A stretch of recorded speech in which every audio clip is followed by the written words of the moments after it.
महाविकास आघाडीनं निवडणूक आयोगाला पत्र दिलं होतं। महाविकास आघाडीच्या पत्रात भाजपवर गंभीर आरोप करण्यात आलेत।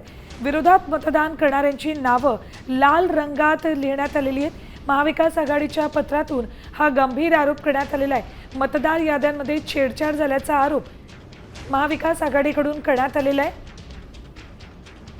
अपडेट्स घेऊयात आमच्या प्रतिनिधी रुपाली बडवे यांच्याकडून। रुपाली, अत्यंत गंभीर आरोप करण्यात आलाय महाविकास आघाडीकडून। आपण पाहत आहोत सुवर्णा, खरं तर सध्या राहुल गांधी यांनी इलेक्शन कमिशन यांच्या संदर्भात काही पुरावे दिलेले आहेत आणि जी मतांची चोरी झालेली आहे त्याच्या संदर्भामध्ये उघडपणे भाष्य केलेलं आहे। त्याच्यामुळे सध्या देशामध्ये मतांची चोरी ह्या प्रकरणाची एक मोठी चर्चा होताना पाहायला मिळते।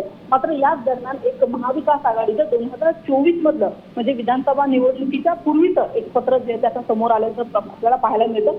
महाविकास आघाडीच्या 3 प्रमुख पक्षाच्या नेत्यांची खरं याच्यावरती आपल्याला सही सुद्धा आपल्याला पाहायला मिळत आहे आणि या 3 नेत्यांनी निवडणूक आयोगाला मतदानाच्या म्हणजे निवडणुकीच्या पूर्वी तर पत्र दिलेलं होतं आणि त्याच्यामध्ये प्रामुख्याने असा उल्लेख केलेला होता की काही भाजपच्या काही लोकांकडून आता या संदर्भामध्ये आपण बघतो की फॉर्म 6 त्या संदर्भातली एक मोठा घोळ होताना पाहायला मिळतो। अशा पद्धतीचा संशय खरं तर या पत्रामध्ये उल्लेख तसा केल्याचा आपल्याला पाहायला मिळत आहे। जे मतदार जे आहेत ते त्यांच्या बाजूने जे मतदान करतील अशा लोकांची जी नावं आहेत ती हिरव्या रंगाच्या पेनाने लिहिण्यात आली होती किंवा लाल आणि हिरव्या रंगाचा वापर करून जे आपल्या बाजूने मतदान करतात त्यांच्या नावापुढे हिरवे टिक असेल। धन्यवाद या संपूर्ण माहितीसाठी रुपाली।